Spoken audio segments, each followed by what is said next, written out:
ভাই দুজনে 50-50 ভাগ করি আমি 10 টাকা পালো 50 টাকা কেন ভাগ করি 50 টাকা 50 টাকা পাগল নাকি মানে 5 টাকা ভাগ করুন 50% হয় 50 টাকা তো লেখাপড়া তো লেখাপড়া মন দে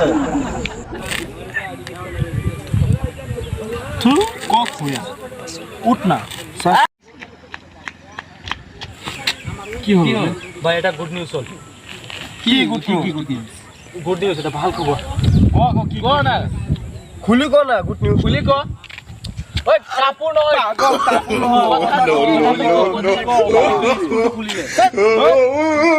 স্কুল যাম বাদ দিয়া হ্যাঁ স্কুল